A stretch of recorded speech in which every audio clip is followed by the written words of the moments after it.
If you notice, the melody notes on this song repeat themselves over and over again.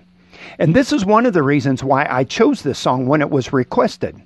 I thought this would be a good way for us to learn how to take a song like this, where the melody doesn't move much, and still make it sound interesting playing it instrumentally.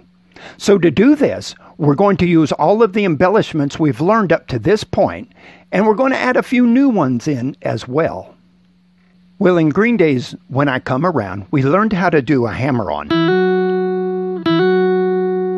And in the White Striped Seven Nation Army, we learned how to do a pull-up. This time we're going to learn how to combine the hammer-on with the pull-off for a whole different tone effect. So we start off with our hammer-on, where we pluck the string and play the note, but this time, instead of picking before we pull off, we just pull straight off with our finger. So it's like this. Then if we speed that up, we get even kind of a different effect out of it. Matter of fact, we can keep it going as long as we want to and don't need the pick, because this finger is picking the string for us. So there's the first tone effect that we're going to add to our repertoire of embellishments to help this song seem more appealing as we're playing it. Now, when I want you to use this in the tablature notation, I'm going to show you this little symbol right here to let you know that this is the combination hammer-on pull-off effect. So the next little embellishment that we're going to add to our repertoire is a staccato effect. And we're going to create this staccato effect not only with our playing hand, the hand that's playing the note, but with our picking hand as well. So I'm going to start off with the picking hand. Basically, here's all we're going to do. We're going to just give some short, choppy strums with our picking hand. So it would be like this.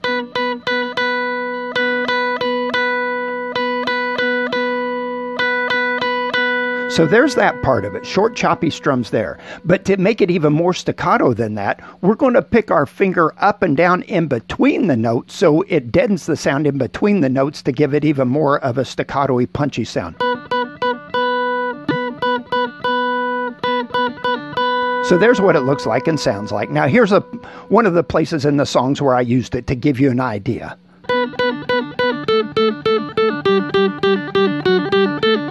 And that was just one of my ways of taking a song like this where it repeated the same melody notes over and over and trying to make them sound a little more interesting and different from one of the other verses that we already played. So finally, the last embellishment I want to show you has to do with your strumming hand. So when we're at a spot in the song where it not only stays on the same note for a while, but the notes move together kind of quickly. So instead of strumming the one direction for every note, where it doesn't sound too interesting, what we're going to do is we're going to pick a different direction for each note. So we'll start off with the first note strumming away, and then the next note will be back towards us, away towards us. And when we speed that up, you can hear how it creates a neat little effect. So we're not only reaching the notes very quickly, but it makes a neat little effect in the process. So here's one of the spots in the song where I did use it, just to give you an idea how to put it into practice. I'll do that again.